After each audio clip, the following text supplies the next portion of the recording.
And welcome back to Check the Candy, everybody. I'm John. This is Taylor coming to you with a great episode today. We had Angie and Paul on, aka A&P Productions. We talked about their new film, Murdercise. We talked about some of their other films, Slashlorette Party, um, Streets of Vengeance, and some of their older short films. It was a great episode. These two were awesome to talk with. I had a blast. What about you, Taylor? Yeah, I had a blast. It was fun. Shit Wolf is insane. We talked a little bit about Shit Wolf as well. We even got into some random stuff like alien and sci-fi films, trying to convince them to make one. All around, just a great episode. Great people. Make sure you guys check them out. Um, and yeah, let's get into it.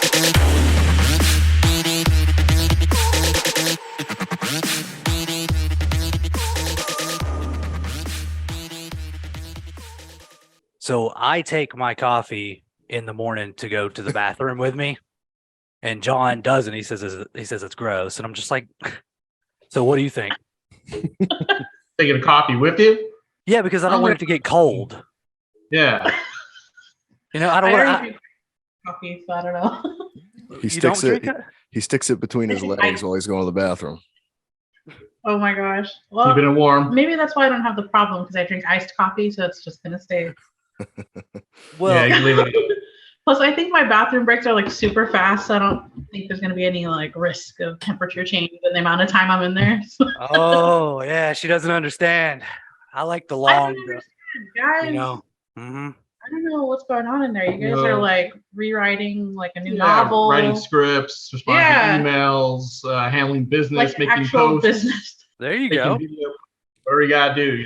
It's That's where work. the Work. best stories come about, man. That's what I've heard. Office. I'm gonna have to try it sometime. Anyways, let's introduce ourselves real quick because we don't really know you guys and you guys don't really know us, so this is the whole point of this. We're wanting to get to know you and what you guys do. So this guy over here, I think he's on that side to you guys, is John, and I am Taylor. So Taylor. All right. Yep. Nice to meet you, Taylor. Nice to meet you, Yeah, John. nice I'm to Paul. meet you, Angie. So that's why we're A and P.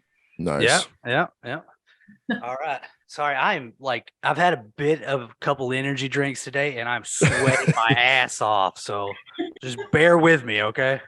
Where are you located? I'm in Tennessee, he's in Maine.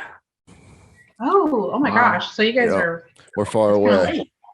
Yeah, we just met on Instagram, just fans of each other's pages, and kind of decided to started talking and hanging out just via video chat, and kind of just started Check the Candy. Decided to do Oh, something together, cool. and yeah, it's pretty awesome. Have you done stuff together like in person? No, never. Mhm. That's cool. That's so Yep. exciting. One day. Yeah, we're Someday. hoping this coming year, maybe October-ish, somewhere around in there, I want to retire in Maine, so I really want to just go up there. And then maybe He I'll needs get to his hurry up. ass. Do what? You got to hurry up and retire, man. I'm Oh, getting shit. old. How old are you guys? Uh, I'm 33. So is he. yeah, I'm 33 too. Energy 33, drink. 34, somewhere around there. Oh my god. Sorry, you have a long way to go. You're just babies. Yeah, Oh, we I are. know. Yeah. Kids. You kids. Yeah, we got plenty of time. Good thing we started this now. Taylor, did you paint those paintings behind you? I did. Yeah, thanks for Oh, noticing. wow. Yeah, Ooh, like awesome. that one's actually really cool, but I've got a whole wall of them, man. Oh, man, that's Oh, I awesome. love that. I love the kill box back the there. robot. Oh Yeah, from Shopping Mall. Is that from Shopping Mall, I believe? Yep. Shopping Mall. Yeah, man. Yeah, that's one of my favorite movies. 80s, that is. Yeah. 80s style movie. But yeah, dude, I like to paint. And I didn't realize I liked to paint. We're just gonna I'm just gonna do this, okay? Because I've never been interviewed. This is fun. Anyways, no, I started doing it one time and I was like, well, these are kind of cool, and they were really shitty. And then I actually started kind of paying attention, and I have a really I think I have a unique way of doing them. They're very cartoony almost. Oh yeah. I don't know if you can you see that right there, Pogo. Yeah. So Yeah. I have 1, 2, 3, like 5 or 6 of John Wayne Gacy paintings, and I made Wow. sure that they were almost identical to him. So like those were my hardest ones to do, but the rest of them are mine. So, Yeah, no, looks great. I see Leatherface. I see the Jason Baghead Jason down there. yeah. They're Freddy cool. and Michael Myers over there. I like that there's a lot of color. Yeah. Yeah. I normally put a lot of foods in there. I wish I could just pull them off the wall and show them to you, but I just recently did a Captain Spaulding with chicken wings behind him, or like chicken legs, and then I did What was the pizza one? yeah, that's Cannibal Holocaust with pizza all behind her. Yeah, that one's dope. Oh wow. Yeah, That's so cool. that was fun. But Yeah, yeah, that's fun stories. thanks for noticing, man. Nobody ever says anything. It's like, Don't let it go to your head, bro. no, I mean, well, they're for sale. I've already said this once before that they're like 2,000 on Etsy. So if you want one, We're looking to get some new podcasting equipment, so he's trying to sell them at a high price. nah, I'd never sell them. Now, correct me if I'm wrong. I thought I had bought a VHS tape off of you. Did you do the slipcover for Pool Party Massacre? Or is that a different company? Yes, I did. Or so I didn't originally. I don't know who he had that did them prior. Yeah. You did like 5 copies, right? Or something like that. It was very did. limited. Okay, I thought because I remember we had corresponded once before, like a long time ago. And then when you said you had a podcast, like, oh shit, like I didn't even know. Like all I remember you from is just making the slip covers for Pool Party Massacre, and I got one of those. Oh, nice. Yeah. I only made 5. I have one right here. I have the first one. Drew has one, right? Drew has one, and then I guess you have one. So there's some other ones out there, but Wow. But yeah, dude. It was cool. Is it the black one? Is it the tape? No, it's the slip cover. Is it the one that has the black background on it? If I remember, I mean, I have to dig it out. If I remember, it's like it's like bluish. Yeah, he's pretty good at that stuff. Dang, I'm sweating. My ass is sweating. Dude, chill out, bro. Chill. Is it cold over there? Maybe is you it this one? Yeah, there it is. That's okay. Yeah. That's cool. Is yours colored? Mine's not colored. Well, you know what? Maybe it's. I think it's white. Okay. I was about to say, if it's not colored, I probably did. Yeah. If it's not colored, send it back, and I'll just send you one. I don't know why send it back, but yeah, I'll send you a colored one. Wow, man, those are cool. I really like that because I have his clamshell. He made, the original ones he made. We had met at a convention and we traded tapes for Streets of Vengeance, and we traded Pool Party Massacre. And then I saw you did that one, so I gotta snatch that one up too. Is that where you met Drew for the first time? Was that a convention? Yeah, it was here in Stockton or Sacramento, I believe.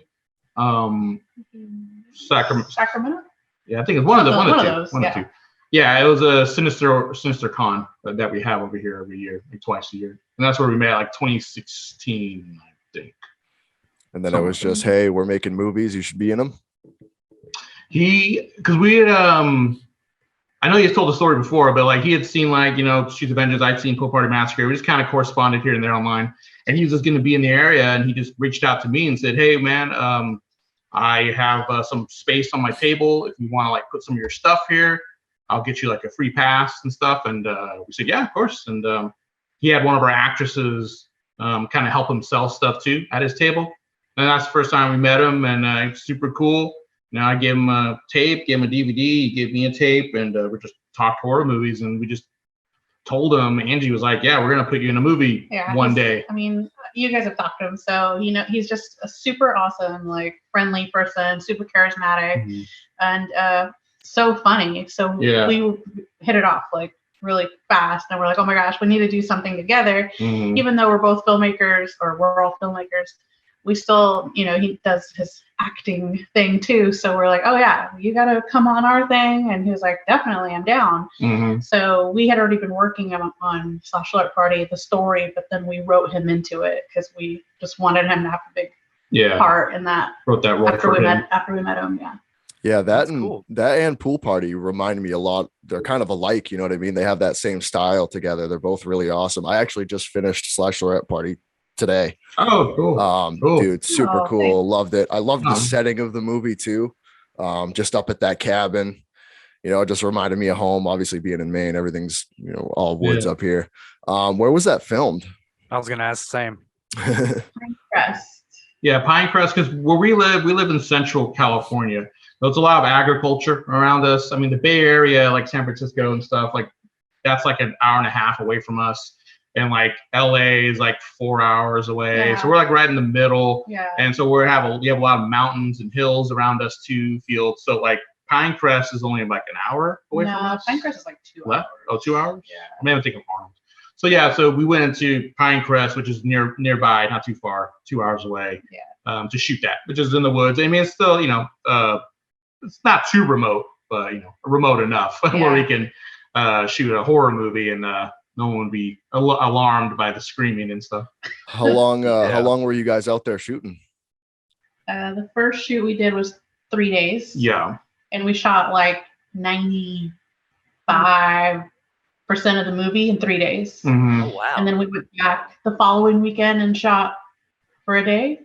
Yeah, about a day and a half, Day something and a like that. Just to So- do some pickup stuff.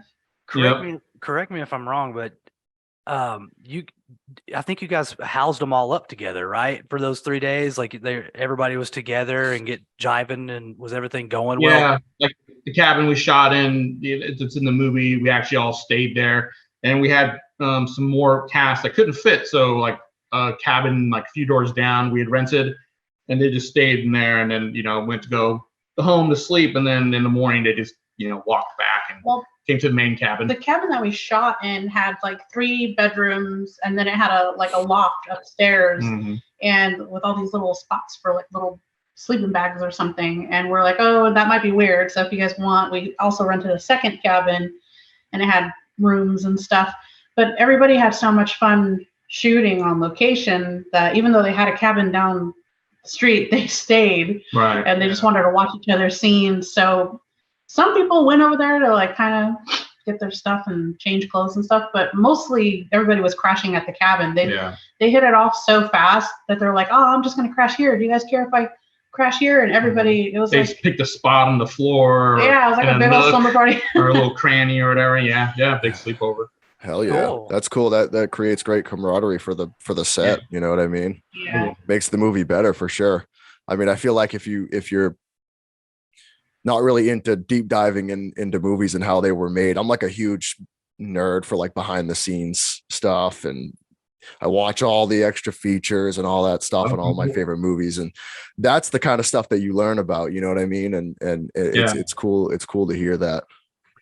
Yeah. Oh yeah. We try to do that on all of our films, I mean, this was the first time we actually had like a sleepover for everyone to stay in the same place, but the camaraderie, the friendship, and the people just like vibing together, like that's what we love the most. And that happened in Streets of Vengeance too, even though there were like groups of people that didn't get to meet because of like, we shot with like Joanna Angel, like in a separate location with other people that weren't there, if you've seen the movie. But still like the main cast got together and they became really tight.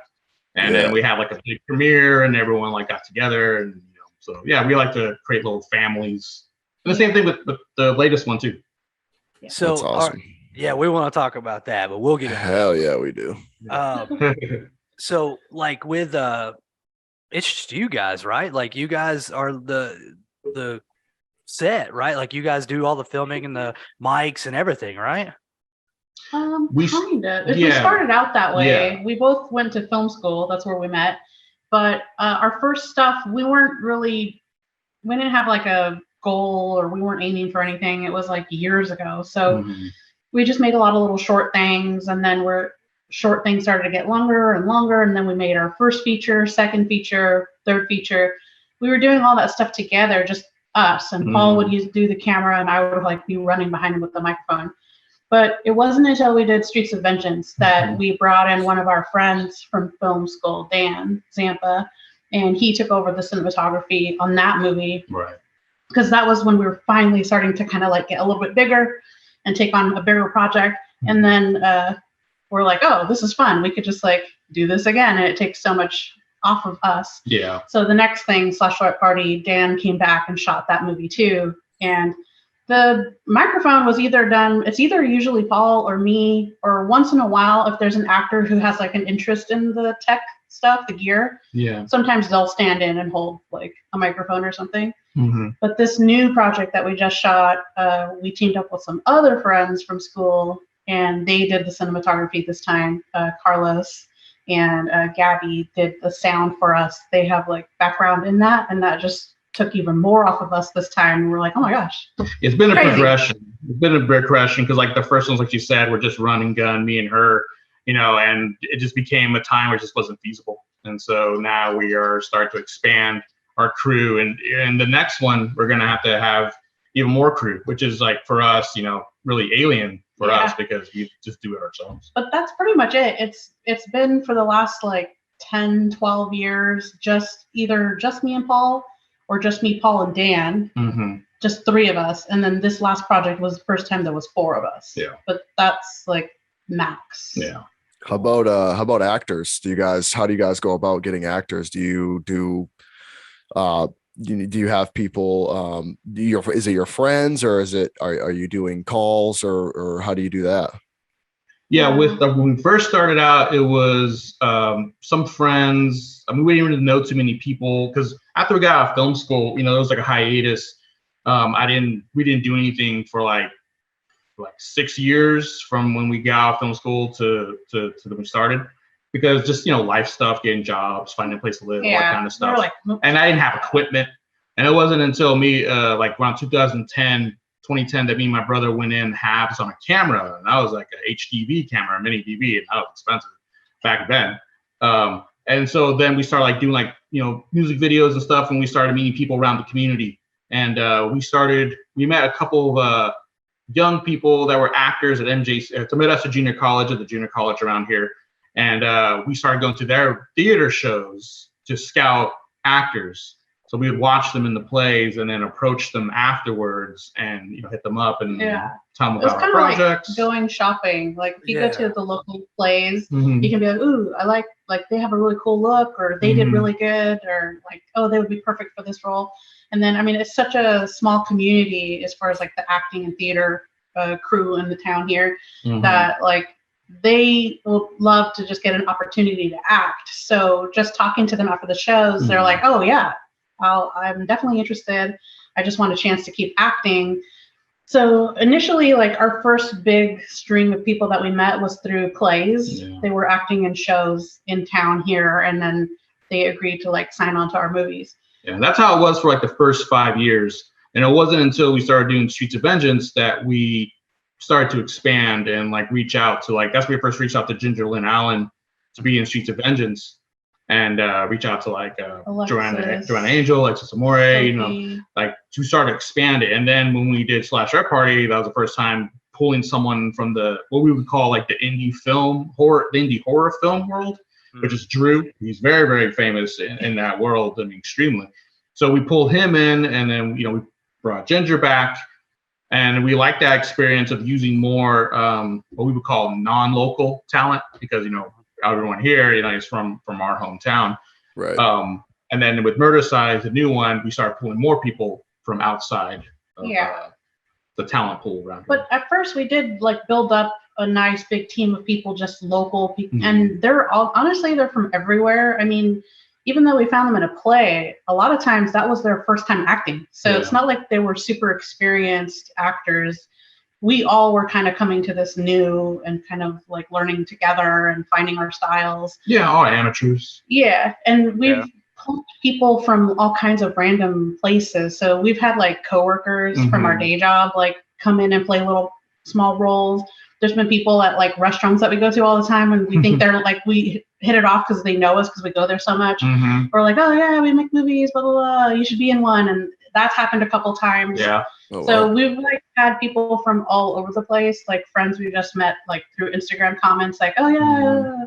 And yeah, people did just reach out and say, hey, I would love to be in your movie. And that's how we started a conversation with August Kiss. I don't know if you know her. but she was in Jim Wynorski's movie Killbots.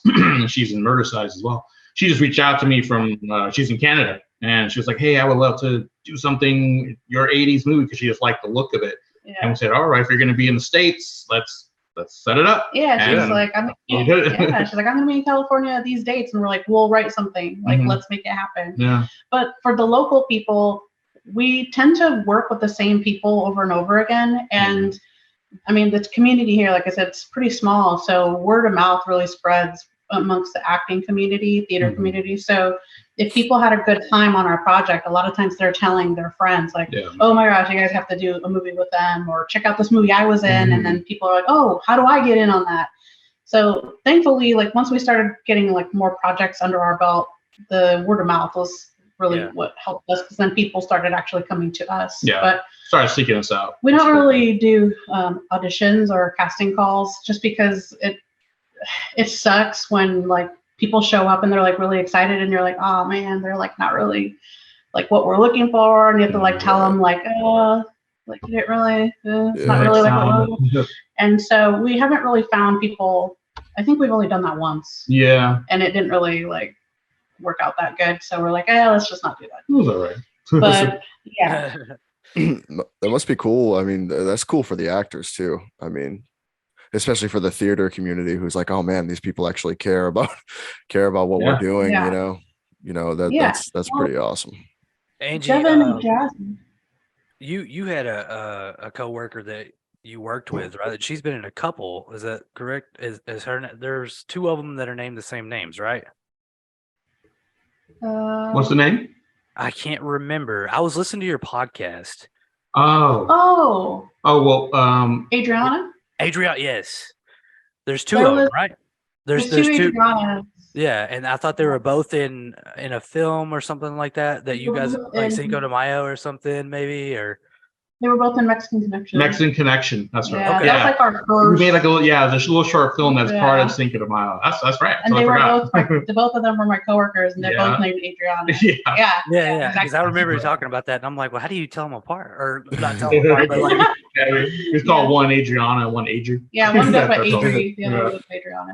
But Katie, she was my coworker, and she was in Slashlorette Party as well, and we met at work. So yeah. Are you guys doing this full time now, or are you still working? No, we have full time like regular jobs, and then we make movies at night and weekends. That's a lot. It's a lot of work. It is. Oh yeah. For sure. The things we do for the things we love, right? Yeah, it's a lot of fun. Yeah, it's a lot of fun, and the things you love, it's like you're passionate about it. You just can't let it go. Yeah, it's incredible. I know a lot of people that want to do it, and things like work get in the way. It's oh, absolutely. I'm working on a film right now. I did a short film a year and a half ago, and it got picked up by Trauma. And, wow! So I was pretty pumped on it. It's just really cheesy shit, $100 slasher short. I did. It's good. Yeah, sounds like right my alley. Yeah, Taylor likes it. He's about the only one, but I'm working on a new film right now, and just I said this to Drew as well when I talked to him. Incredible amount of work, man. I mean, just insane. And like, I don't even have close to the crew that you guys have. I have anywhere from 2 to 6 people on set, and we finished right before winter hit. And I mean, the amount of work that goes in is incredible. The late nights, the rereading the script, rewriting scenes, shooting. I mean, it is insane, man. So I commend anyone that can do the day job thing and then put their heart and soul into something they love. I personally think it makes it better, to be honest. Like I said, I like the behind the scenes stuff. So those stories is why I like doing this podcast. It's cool to hear that kind of stuff. And I think it just allows you to be more creative too. You got to work around certain things, whether it's, time or just energy in general, personal life stuff. I think, and then I'm sure, you guys can attest, it makes you a better filmmaker. Oh yeah. Yeah. Restrictions are a good thing, like it keeps you in line. It keeps you as guidelines. Like you said, time, it's a restriction that we all have. It we just can't have It people that sucks, are but yeah. but you get, That's like, but like, it forces you to be creative and to cut away. In fact, there's, the Slashlorette Party, that was a learning experience because that was the first time, we shot with a lot of people in the same place and we were staying there consecutive, woke up in the morning, went to work, worked all day, almost all night in some cases, and then went to sleep for a few hours and got up and did it again. So I had, the daily work thing. I had it in days, day 1, day 2, day 3. And when we're on set, with the cinematographer, Dan, we're both human and we both run out of energy. Sometimes we push it too far. Like, okay, well, let's stop. We got to eat something. We always make sure the cast had their breaks to eat. But sometimes, me and Dan and Angie, you have to be like, okay, we need to force ourselves to stop because we're going to run out of gas. But yeah, sometimes like, you have right things in the script, a Slashlorette Party for sure, like, oh, the characters run outside, then they run back inside and they come, I was like, no, they don't need to run outside. This is stay inside. They try to run outside, but they're blocked by Drew or a guy with an axe, Yeah. So like all that kind of stuff, like, it's like, oh, it turns out better, when you don't get exactly what you want or exactly what you thought you wanted. It turns out better sometimes. Yeah. Those are great surprises, I think that's also why we've kept our crew so small all these years, even though this is our 6th feature, right? Yeah. So we're on our 6th feature, and we've had a bunch of short films as well. Mm-hmm. But we've always kept our crew like super small because, I mean, I'm sure you know how it is with independent film. It's like the more people that you have to rely on, the more you start running the risk of people canceling or they're sick or something happens, their car breaks down. Absolutely. Yeah. So the smaller you can like keep the crew or even the cast, like when our cast started getting bigger and bigger and bigger, we're like, okay, all these people better show up or it's gonna make a problem. And you're relying on way too many, way more people. You're, when it's just you, you're like, okay, I know I'm gonna be there. I don't know about everybody else. I hope they are. Exactly. I get asked a lot, like, what's the, by filmmakers who want to make their first film, like, what's the one piece of advice you can give me? And it's like, just don't freak out when things go bad because they will. Like every movie we've done, someone had to drop out, if not multiple people. In this last one, Murdercise, the lead had to drop out like 2 weeks before we were going to shoot, maybe even less. Right? I don't know. Yeah, but it always happens. Like her flight was booked, hotels were booked, and she for personal reasons. She had to step out, and we're like, damn, oh crap! There's no time to pout and fret. Exactly. I was just gonna say that you don't even have time to worry about it. It's like I don't even have time to be pissed. I gotta do shit. It's like, okay, see ya. We couldn't just say, oh, let's just cancel this because those other people coming from out of state and we had booked their flights and hotels, and they had made room for us. Like, okay, I'm gonna block out this amount of time for you because I'm also doing other things. And so it's like, oh man, we had to find a solution. We couldn't cancel and like bring all those 15 people back on the same day, and it was crazy. But we found it. We figured it out. But that happens all the time. Like every film, you're gonna have something like that. Even just writing a story too, as a storyteller, you guys know it's like once you have a story, you're like, I'm not stopping this for nothing stopping me from making this. You know what I mean? It's intense. Yeah. You gotta have that drive. Yeah. Still nerve wracking though. Like I'm sure they give you anxiety. You're just like, oh god, what do we do? Of course, every day, every day. I was gonna ask a freaking question and I freaking forgot. All right. How about has it always been horror for you guys? I know Streets of Vengeance is kind of thriller-esque, or has it branched out more than that, or horror is like what we've become known for, which is really funny because I don't know anything about horror, which is funny. But I think that's what makes our movies good because she didn't grow up watching horror movies like I did. I wasn't allowed. Right. It's that contrast. Sometimes that works well. Yeah, I think so. I really do believe that. But we've done movies in like French New Wave style, Italian New Wave style, Narco, Mexican action. Movies, we have one that was kind of like a Mexican love story, rockabilly kind of drama. That sounds awesome. And we've done a lot of different genres. We have like a black and white movie out there too, but we did like a kind of like a inner city ghetto witch movie, Nighttime Creatures. Like all these kinda. movies, like the movies that are released like officially like Blu-ray and stuff like that, that's Cinco de Mayo, Streets of Vengeance, and then independently Slashlorette Party. So the other ones that we've done are not released, but they're on YouTube on our channel, A&P Films.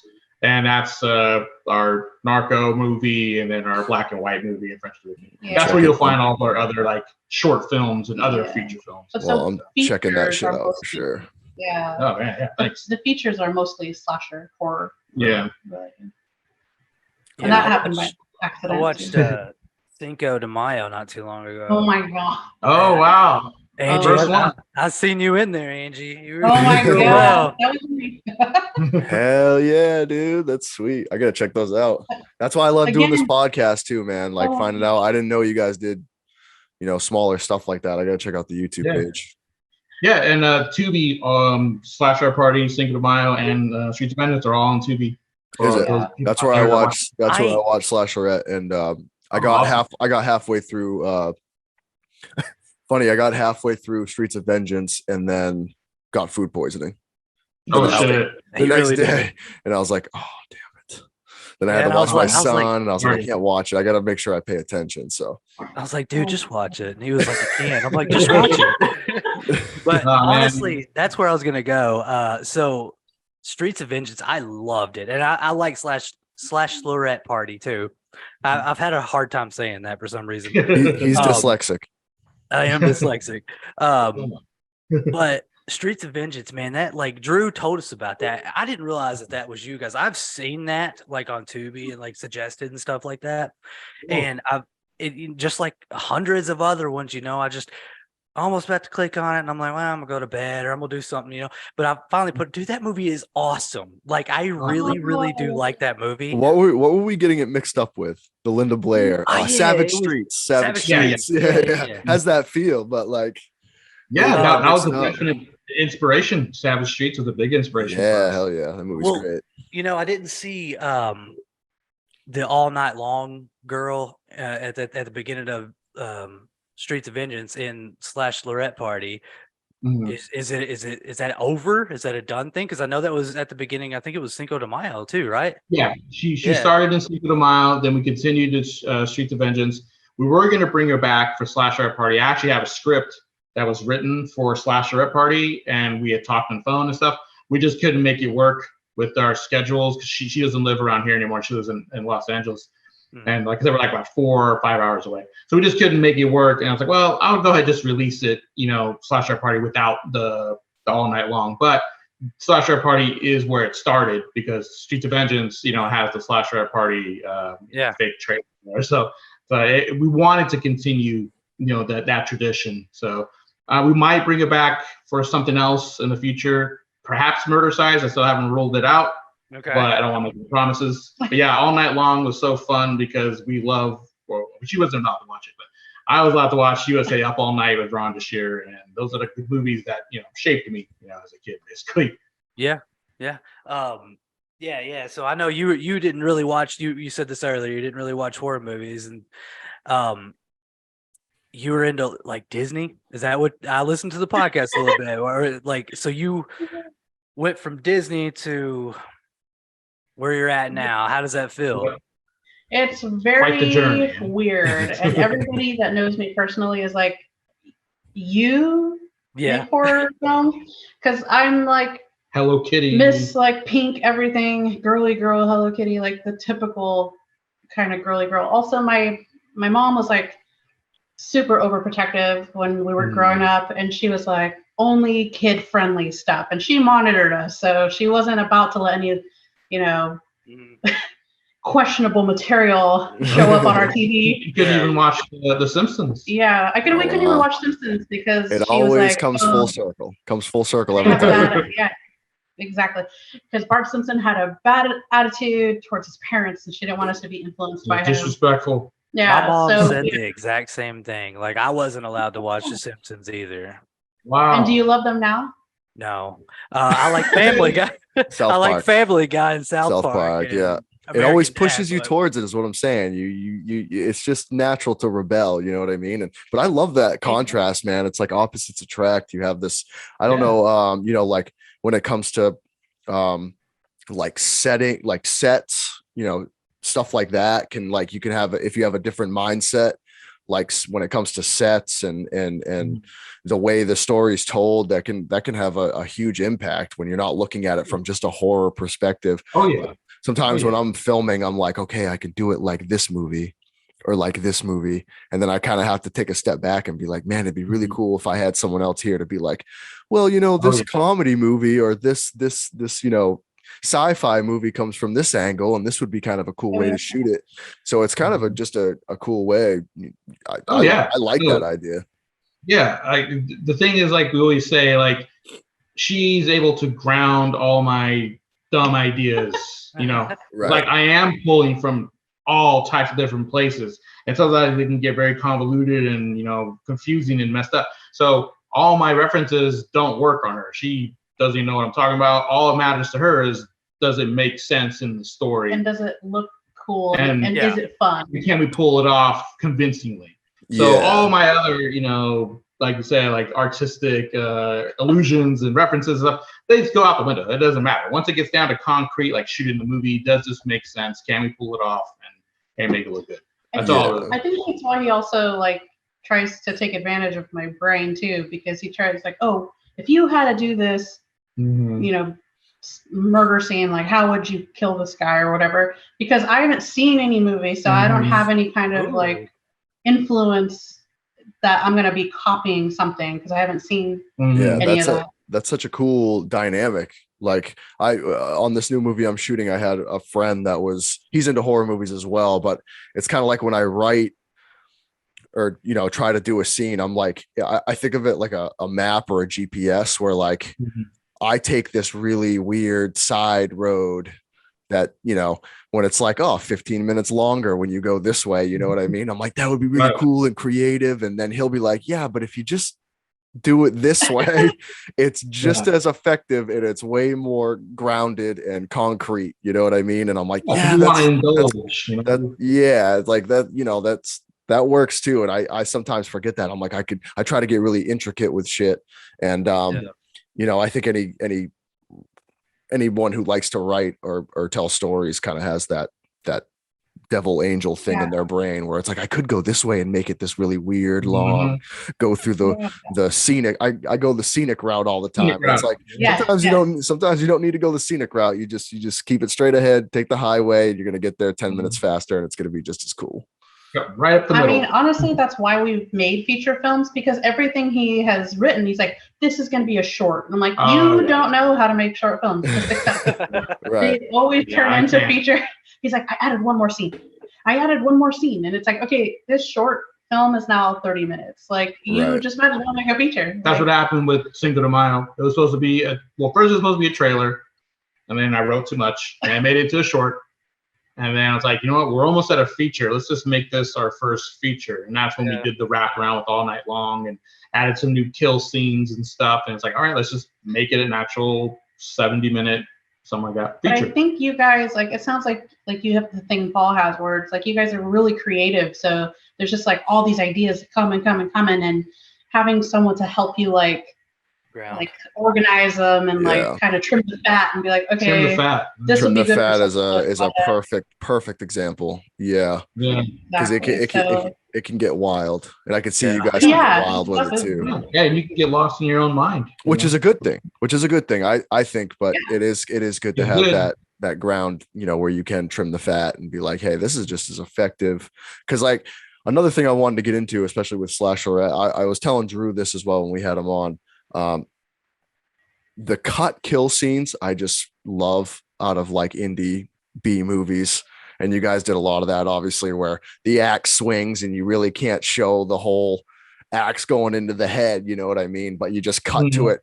I mean, that one scene, there's one scene where he, Drew's character swings the axe and it hits perfectly and the sound effect is perfect, and I'm like, this is what I'm fucking talking about. I mean, this is the girl that opens the door and it's it's perfect, dude. And I'm just like, this is what I love about this shit right here. Like, that's what I love about horror.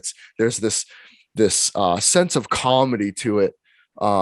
When you don't have that huge budget, when you try to fit these CGI things in, and don't get me wrong, it can look cool sometimes, but there's just something about that 80s style extreme cheese that like just works better, because like it's just that it's that feeling you get almost with the sound effect where it hits and you're like, ooh, okay, yeah. And you're kind of like, fuck yeah, that was awesome. Like, I didn't need to see everything. It worked just as well the way it was filmed. You know what I mean? And I love those types of kills, man. They're just so cool. And I'm guessing you guys have you're drawing from a lot of 80s movies when you shoot stuff like that. Exactly. Yeah. Like doing that movie and doing that particular scene where Shailene, she's the actress that gets the axe to her head. It was all, obviously practical. And so we had our effects artists on set, the Gore Lords. They actually have a podcast. Well, they weren't actually special effects people. They were acting in the movie, and they just stepped in because they're like, "Hey, we can help." And we're like, "Yes." So now they become our special effects team, and they're on Murdercise too. Because on Slashlorette Party, that's where they started. So they're the ones that rigged up like the tube and stuff, and seeing all that stuff come together. It's like it takes me back being a kid and wanting to make that happen because I used to shoot when I was a kid. We shot like little horror movies, but like on high 8 camera. Well, so, like to do Shit Wolf, and maybe that's one of them. The Night Before Halloween or something like that. What was it called? Yeah, a few days before Halloween. That was a VHS one. That was our VHS days, and then we graduated to high 8. And that was the Shit Wolf. He did his research. Yeah, he did. Oh my God. I drive for work, guys. I just listen to your podcast. Wow. Oh, I appreciate that. See, I didn't know if anyone ever listened to that. Maybe we should start doing them again. Yeah. Oh man. Yeah. We started a podcast. We haven't done one in a year. It's like, it's tough when you're making movies all the time. It is. Yeah, it's a lot to juggle. It really is. But we want to do one because we just, having Murdercise, we want to do one for that movie and tell all the stories from that sense. So maybe you guys will inspire us to get back to the podcast. Hell yeah. But for doing the Shailene axe to the head, it was just so really fun. Like you said, just a really gritty, real, authentic way of that's what I'm talking about. It looked great. It looked great, man. It looked great. Yeah. I'm sure when that was edited and you saw it, you were like, nailed it. Nailed it. It's a sense of relief. Like I said, just takes me back to childhood. Like, oh my God. If I was a kid and I pulled that off, I would have been the man. Oh yeah. I love that shit, man. I watched this is kind of a random story, but I watched I just love the comedic part too. I think it's not always necessarily funny, but like they're if you pay attention to the movie enough and you like how it's being told and how it's being filmed while you're watching it and you're not just paying attention to the story, there's just so many things in horror movies that you're like, oh, that was just so fun to watch and see, and you can see how they did it. And it's so I have never seen Silent Night, Deadly Night, and I watched it for the first time this year. And there's that scene where he's going down the hill. Is it on a sled? And it's so so damn funny, man. And I messaged Taylor. I messaged Taylor and I was like, that scene, first of all, was probably 30 takes to try to get that dummy to stay on like the sled or whatever, right? But I was like, how fun was that? It just looks like so much fun. And they finally got that one cut where they were like, that was hilarious. It stayed on and it's just fucking bobbling down, man. It's so funny. And I'm like, that's what really draws me to horror as a genre, especially like the B movies and the 80s style. Right. In the set. That's 70s. The fun part. Yeah. When you pull off an effect, like in Streets of Vengeance, we had a guy get his dick chopped off. Yeah, and we didn't know if we could really pull it off, but I haven't got spoiler alert, man. I haven't got to that part yet. Yeah, food poisoning. You don't want to see that part. Now you're healthy. Now you can watch it. Now I'm pumped. Yeah, I mean, it should be really big tagline. Chopped off. It should be like a selling point. Yeah. But we had that scene, that little effect in there, and I was pulled off by one of the actresses. She was a makeup artist too, and like the whole when she made the fake penis and everything, I got to see her do it. I recorded some behind the scenes footage, and all the time and effort that goes into just making this, silly little effect. And it really, really works. Like you say, when you see it and it works, like, wow, that looked really good. And to hear the people in the audience like, oh, yeah, when they, so fun. Yeah, it's that feels great. I mean, on Slashlorette Party, we were all dying laughing when the actor Luis, he played that stripper cop. When he came in with his little Speedo and police outfit, he's like slapping his butt with a gun. Like everyone's dying laughing on set. We're like, oh my God, this is supposed to be a horror movie, but like we couldn't stop laughing at all the funny stuff that was going on. Yeah, there's a fine line between comedy and horror, and you have to intertwine it. I really feel like you get those movies that are like so heavy CGI, and they just don't hit like they're supposed to. You know what I mean? They're some of them do it well. Some of them you're just like it didn't do it. And it's so weird because it's ironic, I guess, the irony of like it's supposed to look more real and you're supposed to be able to do more with computer generation, but like it just, for some reason, the cheesy practical thing just always seems, it just feels more artistic, I think, to people. Maybe it feels more real. Like maybe that's what it really looks like. Who knows? Right? Yeah. I mean, true. Like we love fun. We like making movies that are fun, and I like fun horror movies, and that just reminds me of like Ghoulies 2. Like, so it's one of my favorites of all time. And those are puppets. Those are puppets, and they look great. And if they were CGI, they would look terrible. So they'd look so bad, dude. So bad. Like, I'm a huge Ninja Turtles fan too, and like they did the new ones, and I was like, oh God, just bring back the costumes, dude. They just for some reason look better. They look more real. Like, what they do. They still hold up. Are you guys gonna do anything like sci-fi-ish? Any like, is that a idea, or are you just strictly like 80s horror style almost? I mean, sci-fi. I'm a big fan of sci-fi. I love to watch sci-fi shows. I love to read sci-fi stories.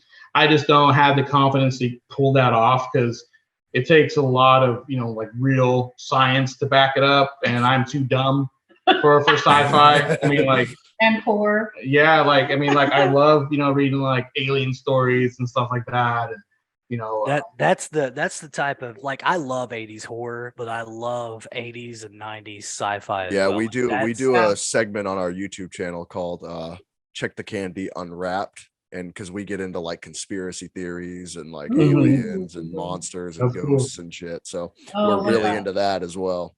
And I'm constantly trying to check out like the most outrageous fucking stupid ass B fucking movies that you can find that are sci-fi, and I enjoy them.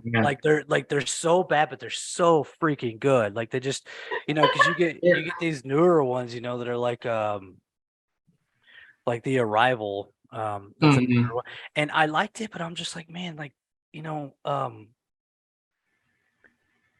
going blank. There's so many, like Apex. I watched Apex today. I don't know if you've seen that one, but I haven't seen it. It's not anything like that, but it's so bad, but it's so cool because they have like this big like robot, and he's got like this gun. He's, it's just so freaking cool, and it's costume, Look at how pumped he is, dude. He's so pumped on it. Oh, I love it. It's just so much fun. Yeah. If I was gonna do a sci-fi, it would definitely be an alien movie. I don't know if you ever saw this, but I saw it as a kid. Well, not a kid, like a teenager. It was on TV. It was like a remake of the McPherson tapes. It's supposed to be like an actual VHS recording of a family get together, and then like the lights go out in their house, and there's like basically an alien invasion in the house. And it's called Incident at Lake County. I forget what it's called. It was a TV movie, and it has Devin Sawa in it, which is like, hey, I know really? That's crazy. But yeah, he's in it, but like, they played it off like it was real, kind of like the alien autopsy video, if you remember that back in the day on Fox. They played this off like it was real. They're like, oh, this is found footage, this is a real family, and they're being invaded by this UFO, and the little girl's being possessed, and someone shoots a laser at the mom, and she gets killed. It was really, really good, but really cheesy too. And I remember seeing that recording on VHS and being like, "This is what I want to do if I was ever gonna do an alien." Found footage is super cool because then you can do a lot with like lights and stuff like that and make it seem. And then shaky cam's always cool. Was it Incident in Lake County? Was that what it was? Yes. Yeah. Yes. That's the one. 1998. I gotta check that out. Sounds. Oh man, dude, yeah, you gotta watch I've not heard of that. It looks so bad now, but back then I was convinced this is real. Oh my god, that's sick, dude. Yeah, I remember seeing that. I remember seeing the alien interview. That came out not that long ago, actually. But I remember they have that. There was like an interview with an alien, and he's talking about how, like, they've evolved the past religion, and like it has like a really deep voice, and you're like, oh man, kind of creepy. It's like it's definitely fake, but is it though? You know, like, you just have that cool fun. You have that little fun, stuff. Yeah, it's like you just have a night of fun with it. You know, it's cool. Yeah, like the Alien Autopsy. You know, like I watched that on Fox when it first came out, and I was like, oh my god, I recorded that. Scary. He's always like putting on old episodes of like X-Files and stuff. I'm like, oh my gosh, this is so scary. I loved it. Yeah, like I said, I love sci-fi. I just never could make one because I'm not smart enough. I think it's that. I think you could pull it off. I think you could too. If you did a found footage one, that'd be dope. It would have to be like that lake incident, Lake County thing. Maybe. It was gonna be. It would remind me. It would remind me of like Digging Up the Marrow. I don't know if you guys ever saw that movie. It was a Adam Green movie, and he did the Hatchet series. Oh yeah. And he did a movie called Digging Up the Marrow, which was like a behind the scenes of him like editing his new movie. And then he found out about this place they called the Marrow, which is like underground. And there's all these monsters and like outcasts that live there. And like when you watch, it's all like documentary style. And like he finds this place, but he's playing himself as a movie director and a writer, but like finding out about this weird place called the Marrow. And then when they see these monsters, they're all like these fun, practical monsters and like funny looking and goofy. And like it reminds me of like the movie you're talking about, where like I'm sure if you saw the aliens, it didn't look like amazing, but like just kind of fun, you know? Yeah. Oh yeah. Yeah. The alien in that one I was talking about, like, they did a good job. Like, really? I mean, he obviously fake, but what I remember, they did a great job, and I was like, "Wow, this is pretty cool." That's awesome. Yeah, we wouldn't even know where to start with that. Like, it would be a tough one. That kind of costuming or any kind of like mechanical stuff, like a robot or a ship or something. We don't really have any kind of experience or connections with that, so that'd be a whole new thing for us to learn. You have to be low down and gritty. For sure. Yeah, definitely. But you never know. Yeah, we're still interested. Be fun. Yeah. All right, we go off topic here. Huh? Holy shit. Yeah, sorry, I can do that sometimes. He likes his aliens. Let's talk about Murdercise. Shit. Yes. All right. Yes. Do we have a I don't know if you guys have a release date or anything like that, or like what's the update on the movie? What are you guys thinking?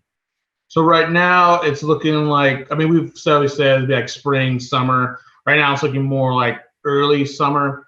We're actually in the middle of getting some of our final pickup shots. Actually this Saturday, we're going to do some pickup shots, and then the following Saturday we're going to do a few more of the effects, because we have some effect shots we didn't get on while we were shooting the principal photography. And Kansas Bowling, she's the star of the movie. I was talking with her today because there's like one thing I need with her before we can totally complete the movie that, like I said, we didn't get before. Right. So those are the kind of three things on the horizon right now. As far as like the rest of the movie, it's edited. The music is there. I got some new tracks just the other day. Some really nice 80s metal, hair metal style songs. So I'm really, really pumped about that. And I just did like the opening credits like a few days ago, and that really gives you like the sense like, wow, this movie is like gonna be complete, you know? So I'm thinking maybe, I thought May, but maybe more like June, sometime between May and June we're looking at. Okay. Cool. So awesome. like, what are we talking about? Like streaming? How can anybody view it? So right now, the Indiegogo that we did for it, very successful. That's we've been taking orders through there. We still are.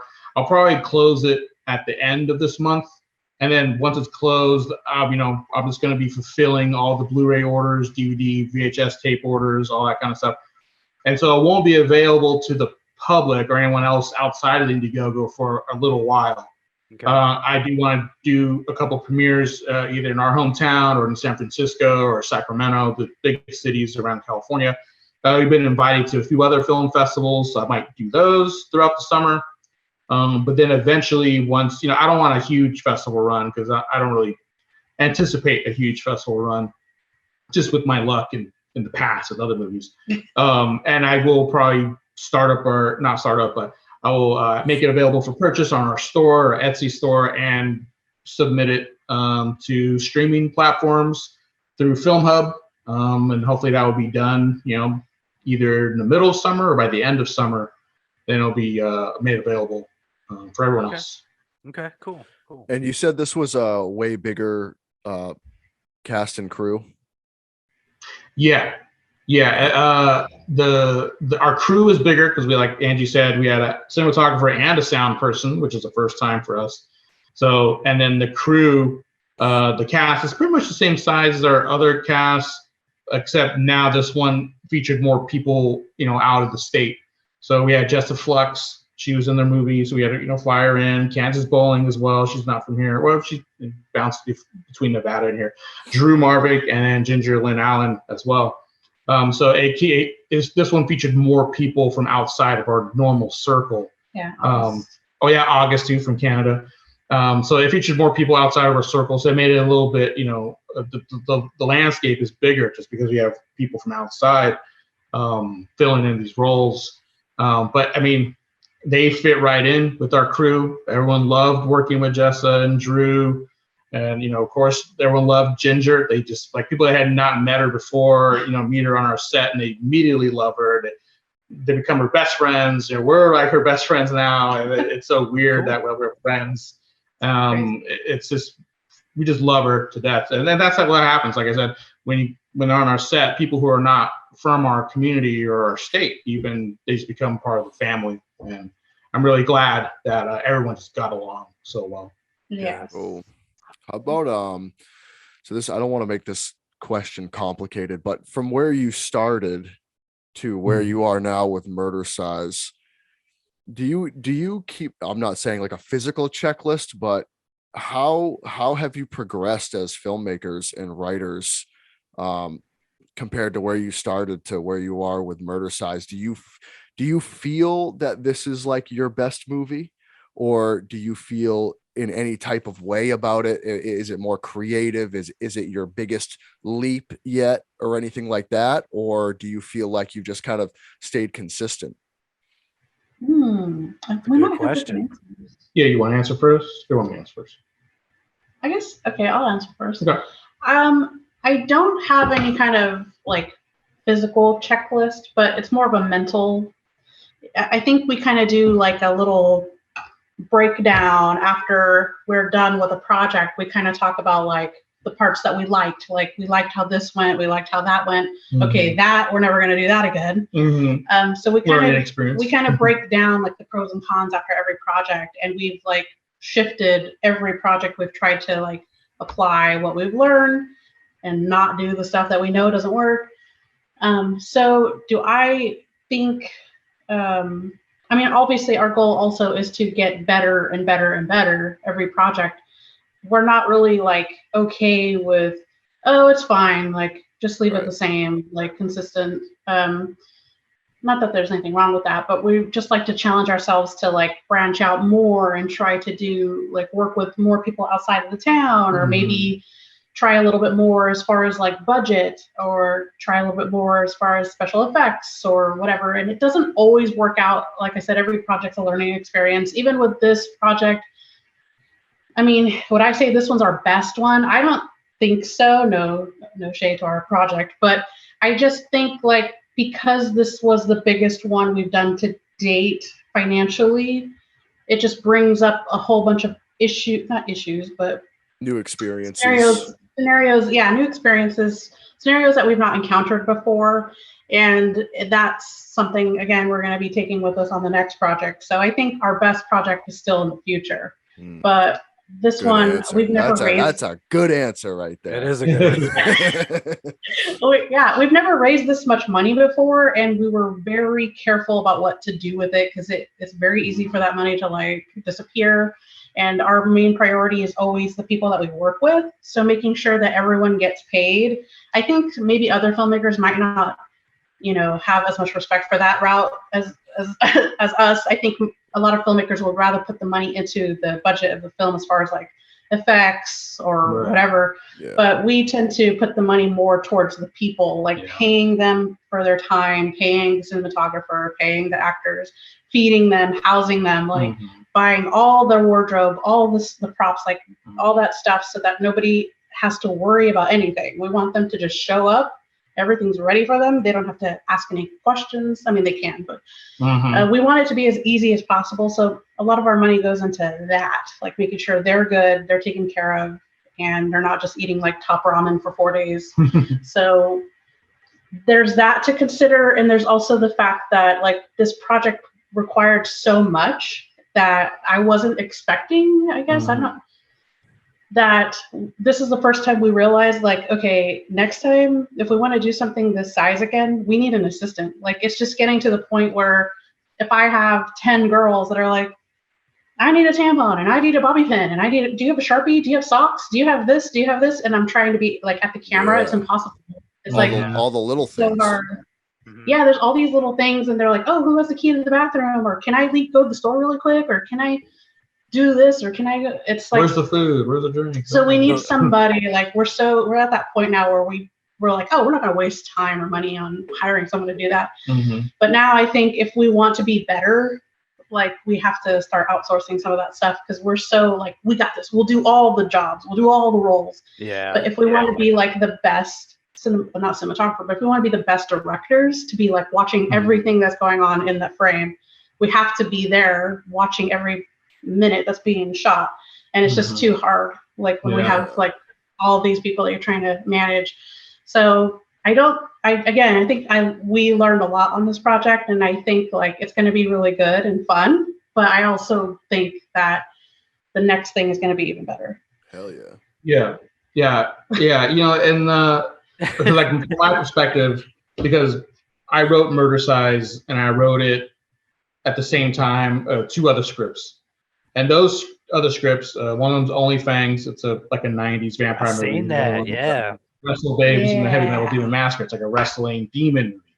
Those 2 are, in my mind, bigger, and thematically they're more expansive and all this stuff. Murdercise, I wrote it in like a month.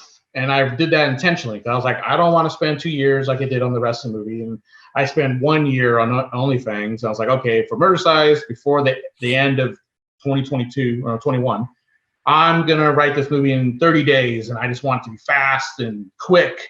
And my whole like idea was just to be a quick movie, a fast movie. Like she said, I can't do that. I wrote it fast, but it's become a little bit bigger than I thought it was going to be. It was supposed to be just like a movie all set in one location, a TV studio, obviously. And I was like, okay, I'll kind of take a little bit from Slashlorette Party, that aspect, but a lot of it, Murdercise is more related to Streets of Vengeance, at least in the aesthetics and a little bit of the theme too. And just the feeling it gives me when I'm shooting Murdercise, I feel it's more like Streets of Vengeance. As in, Streets of Vengeance is my favorite movie of ours up to now. Me too. And I think Murdercise is going to be a nice companion piece to Streets of Vengeance. And I might end up liking that one more just because Murdercise, because we had a bigger budget and, we brought in people from outside and used our people that we like from around here. Just a nice combination, nice team that we built. It just has more of what I wanted that I didn't get to do in Streets of Vengeance because of our low budget. But like I said, because of the bigger budget, we were able to do more. And I think, like I said, I really feel like they're just companion pieces. I think they're going to be neck and neck as far as my favorite movies of ours, or most enjoyable experiences. And I really like that people are catching on to Streets of Vengeance because it is a little bit older. So I really appreciate that. And I think this movie has a lot related to Streets of Vengeance in a good way. It gives me a good feeling. Yeah, I feel really good about it. Hell yeah. So that's what you said is awesome. But I was also thinking whenever you were talking, with Murdercise, is there like any kind of relation to any kind of horror, like 80s horror film or any kind of horror film that you kind of base this off of? Because me looking at what you've got so far, I kind of put it in the mind of Killer Workout or something similar to that. Is it related? Will it be something like that, or is it more towards like a different like direction? That's actually the kind of the guiding inspiration was I want, because it's a sub genre of the workout horror movies. There aren't that many. It's like Killer Workout and Death Spa. Death Spa. Maybe you can count, one scene in Toxic Avenger, I guess, maybe a little bit. But there aren't too many horror movies that take place in gyms or having to do with aerobics. So we wanted to make this movie like, okay, if there's only two, then we might make this the third to sit alongside Death Spa and Killer Workout. There you go. Of course, I can't, do exactly what they did. I got to do something different.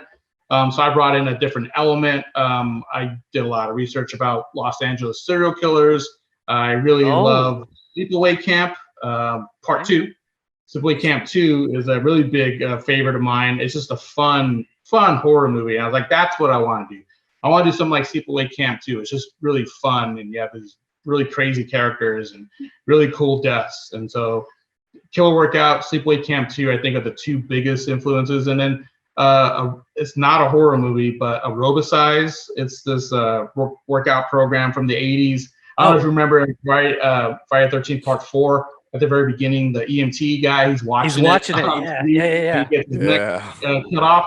That I remember seeing that as a kid. I was like, "What the hell is that?" Like, don't they have their butts together or something like that? Yeah, they have butts together, do squats. Like, what the fuck is that?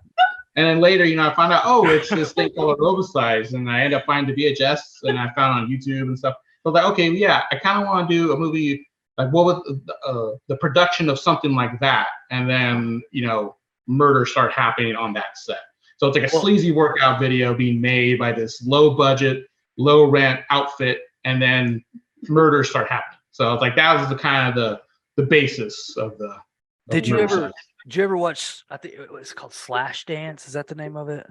I do have that on VHS. The cover of Slashdance, because the movie itself isn't too great, but the cover is great. The cover art is amazing. Yeah. And I use that as the inspiration. I always say, like, when I finally get my artwork, I want it to look like, Slashdance. And Brutal Posters, he did our art poster, which is amazing work. I sent that to him saying, hey, this is the inspiration, Slashdance, Linnea Quigley's horror workout, Killer Workout. I sent them all these inspirations. Fun story. Killer Workout is, it's not really a fun story, but Killer Workout is one of my favorite movies. I absolutely adore that movie. And whenever I'd seen that you guys were coming out with this, I was like, oh, I fucking hope. Like, I hope it's like, because Death Spla's good. It's all right. I own both of those.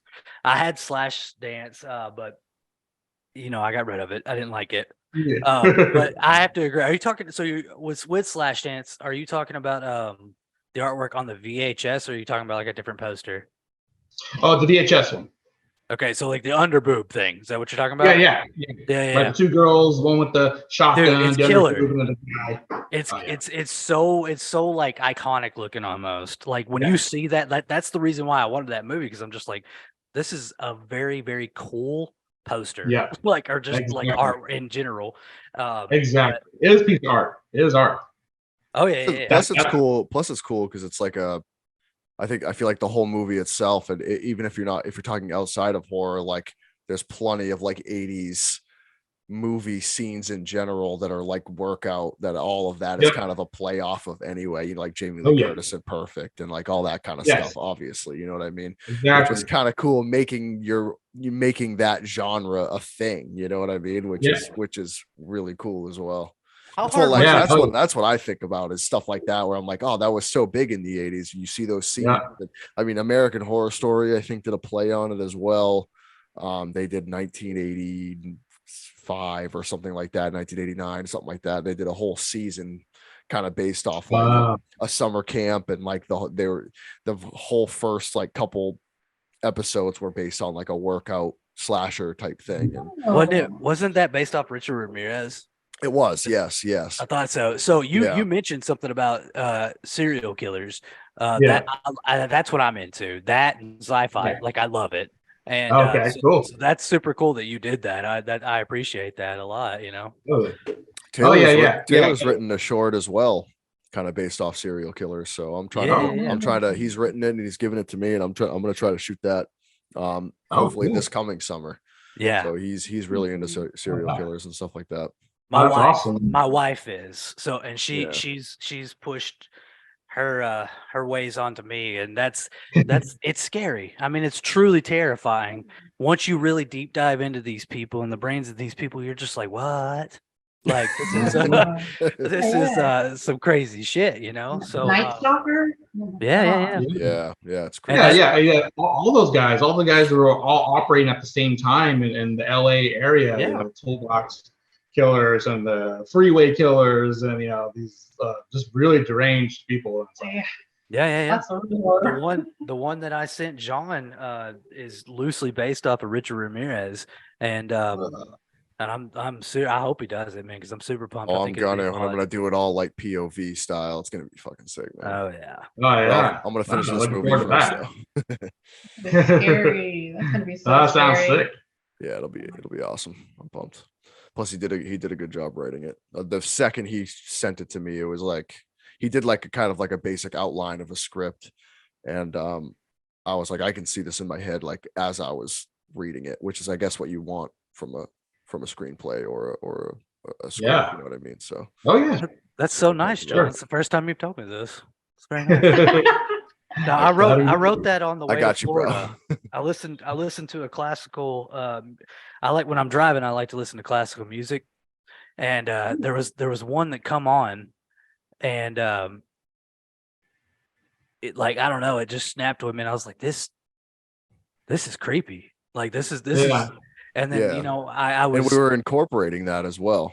We were calling it a symphony of horror. Basically, I had this idea of like a serial killer listening to classical music as he like killed people, basically. You know what I mean? Like say someone gets dropped and he's kind of like doing it, you know, doing his thing is like a super creepy and thing that brings like Clockwork Orange to mind. Yeah. And like I don't know if I've ever seen that, and it would be kind of cool. Yeah, for sure. That's crazy. That'd be scary. Yeah, it's gonna be fun. It's gonna be fun, but man. We're not talking about us. We're talking about you. I want you guys to focus more on serial killers, because that is interesting to me. I really like that you did. All right, that. So Taylor wants aliens, serial killers. I want an alien serial killer. Sci-fi. That'd be a dope movie. In the late 80s in LA. That's all. That's all I'm asking for. Yeah, that whole culture. I mean, that was a big inspiration for Murdercise. There's things that I didn't get to do, but I just allude to them. Like some of the characters in the girls in the workout video. One of them says, "Oh yeah, you know, I do mud wrestling, Jello wrestling, oil wrestling." Like that was like really prevalent, you know, back then in the 80s, especially in the LA area. Or another girl says she wants to be in rock music videos. You know, she wants to meet Motley Crue. You know, it's like all those type of things, like being an 80s video vixen or being a oil wrestler, like all that kind of stuff, or bikini contest winners. Like I think one's a bikini contest winner too. Like all that kind of stuff in LA, Southern California culture in the 80s is like, you know, we don't have that really anymore, or at least not with that style. You know, that was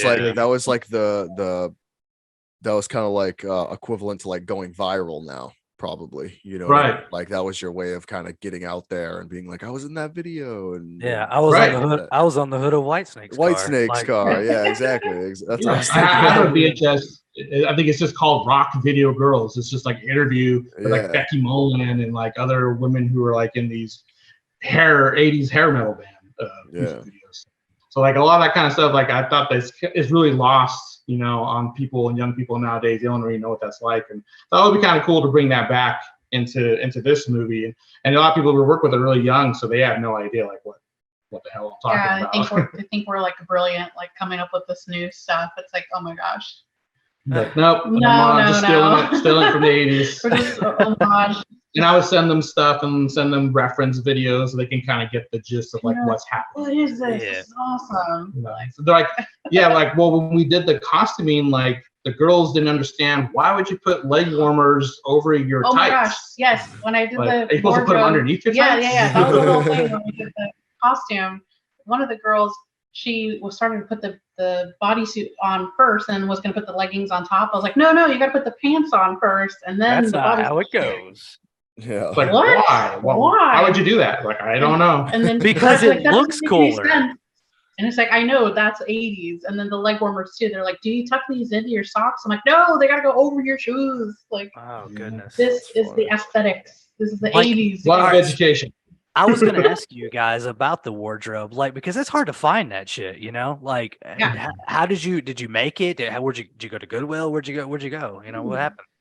Excellent question. Thank you. I do the wardrobe for all of our movies, and a lot of them have been like genre. So, you know, it's not easy to just walk into like Target or Walmart and like find that stuff.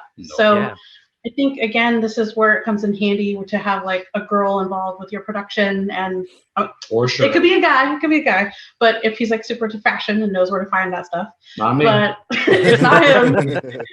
So thankfully, like, I love that stuff. I totally get the vibes. Like, Paul will show me like a VHS cover, and he's like, I want this. Like, I want it to look like this.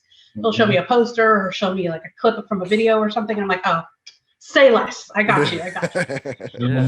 Yes, exactly. And so the wardrobe comes from all over the place, and depending on how long in advance, and like if we have the cast already casted, and I know like their sizing and their like all the stuff, like I'll start hitting places right away. Immediately, everywhere I go, like my eyes are open to like, if I see something that's going to fit this, I will grab it.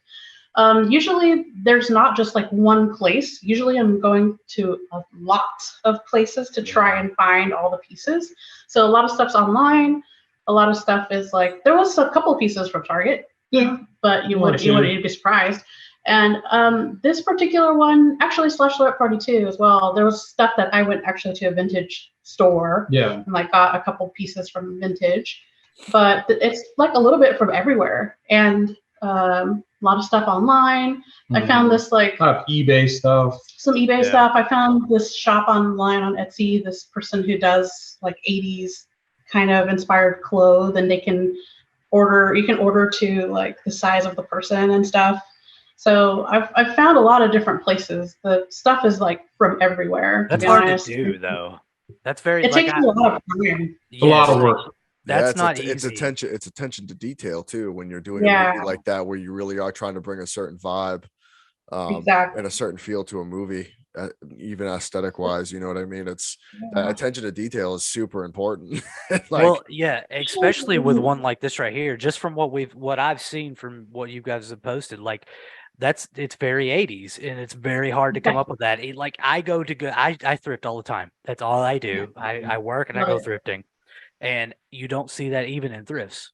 So like, it's so hard to come up with that. So like, you know, I was wondering, I was like, did they make it? Like, because I want to learn how to make this. Scour the internet, scour eBay. It's funny because every time we start to do a new project and it's time to do the clothes shopping, he's like, oh God. Like, this is going to be like all day just going store after store. Etsy though, man. Etsy's where it's at though. Like you can, if you need to find something, Etsy's kind of the place to go. Yes. Like clothing at least. They have a lot of good stuff. In this movie, that's all important, I think, because of what you guys have put out so far to promote it. I think that's half the battle so far, is people see that feel and that aesthetic vibe, and they're like, okay, now I'm into this. You know what I mean? People who are fans of the 80s. Like, that's our bait. Like that's what we're trying to use to like entice the people to like. That's a big marketing move. That's a big marketing move right there for sure. Very impressive. Yeah, because you gotta for a movie like that, you need that feel, or else it just doesn't work, you know. Yeah, because I've seen, you know, other people try to attempt to do, you know, like 80s or whatever, and you know, there's a lazy way to do it, and then there's, you know, really hard and intensive way to do it. And if you do a lazy way, it just doesn't come off very well at all. Well, especially if you're going to dramatize a movie, which you want to do, right? Like obviously in the 80s, people wore things other than neon colors and hot pink and stuff like that, but it doesn't.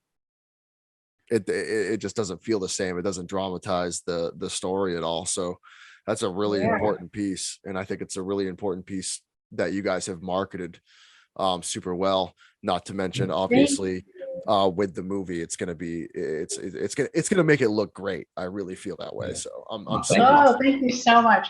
It's a lot. Like every person, there's a lot to take into consideration, like with their sizes and like what colors will look good on them, and like we really want everybody to look their best and feel their best. So putting attention into making sure they're not like wearing the same thing, or like their outfits don't even look similar. We try to make sure that everyone has their own distinct look.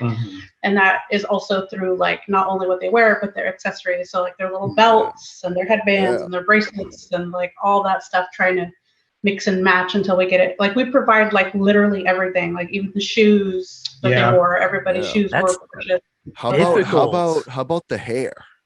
Did you guys come up with any hairstyles, or were you kind of like, well, you know, we'll kind of just play off, you know, because I know that 80s big goofy, you know, that style. Oh, for sure. I mean, that like that's one of the selling points. Like, well, Jessa Flux and for example, she was like, oh, how do you want me to do my hair? She does hair. She does hair and makeup.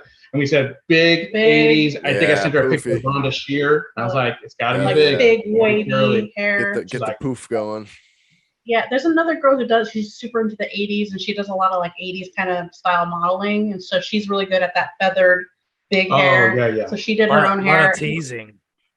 Yeah. A lot of teasing, a lot of hairspray. There you go. Plus, Taylor. there was a girl on set that was into hair, and she did like Kansas's hair and Ginger's hair, try to tease it up and stuff. So yeah, we were definitely particular about like everybody's hair and who got the headbands and who did the bow and who did this. Like we really try to put a lot of attention to detail so that they all had their own distinct like look. Yeah, that's awesome. Just based off like the you know the footage you guys have put out with the trailer and stuff, and then combined with the look and feel of the movie, I'm super excited. And just talking to you guys in general, it's always nice to get to know the people behind everything. Yeah, it's super cool. It's super cool of you guys to come on and do this with us. You know, we're newcomers. Yeah, we appreciate this right here. And we you know, this is what we want to do. We want to create friendships. We also want to let people know what you're doing, you know? So like it's also fun for us to learn what you're doing too, because we're highly interested. So podcasting's a weird give and take thing where it's, you know, me and Taylor have had serious conversations off camera about, you know, being nerds about what we like about stuff like this, and kind of for our own personal greed, meeting people like you and who make cool movies and are interested in the same things we are, but at the same time really paying attention and saying, you know what, it's really important, I think, to have people on that we want to spread their creativity, their stories, and get their stuff out there, even if it's not, you know, you guys do a great job yourself anyway, so it's not like you need it, but we just you know, the gratitude and stuff like that, and saying, hey, even if we can push it to 10 more people to watch the movie or be interested in your other films, like that's what we want to try to do with this. That's kind of how we got into it. So we appreciate that so much, because every fan, supporter, friend counts. You know, like in this world, it's all about word of mouth. That alone is weird, because again, we're just like in this small town. We're a couple of kids who like, we didn't grow up with like connections or money or anything like that. So we just humbly like started from the bottom and just slowly like got out there on social media. So the fact that any one person has seen our project, we like never even thought we would have a movie on DVD, on VHS, on streaming. So the fact that we've had like 2 people say, I watched your movie, that's still crazy to us. Yeah, it's not lost on us. It's definitely not. And when we get to talk to people like you guys who like love the genre, who know your stuff, you guys are the ones that opinions matter, because you're like, oh my gosh, either this is legit and it reminds me of like this, or this is whack. They don't know what they're talking about.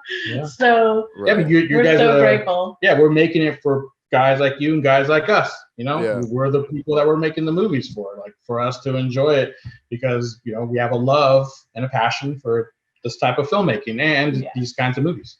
So that's something we all share. We want people to have fun with it. And the work's not going unnoticed for sure. No, not at all. You know, I'm going to make sure I'm going to check out the YouTube channel and check out some of that other stuff. Oh, yeah. I think what we need to do as well, if you guys are down, is when Murdercise does come out, I think we have you guys back on if you guys are willing, and let's talk about it. We do it just a complete deep dive, and then we go into the whole movie. Yeah, itself. it'd be really fun. For sure. Love to do that. That sounds great. Hell yeah. Taylor, you got anything else? No, no. I gotta pee. That's usually that's when it's time to wrap it up. But no, honestly, it's a privilege meeting you guys, and I know you said fans. You know, we are your fans, and you guys do have a lot of fans, and that's a sense of accomplishment. Friends. You guys, friends.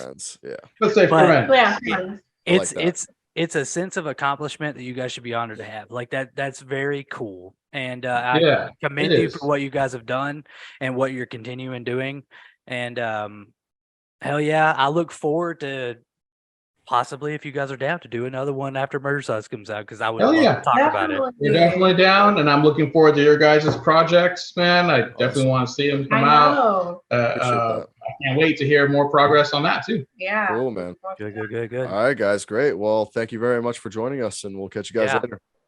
Thank you for having us. Thanks, guys.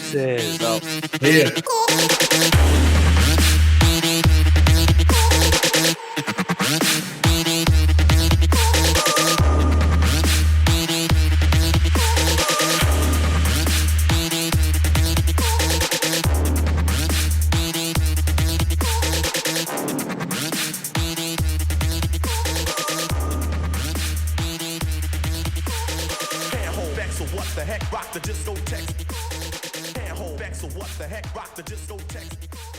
Can't hold back, so what the heck, rock the discotheque.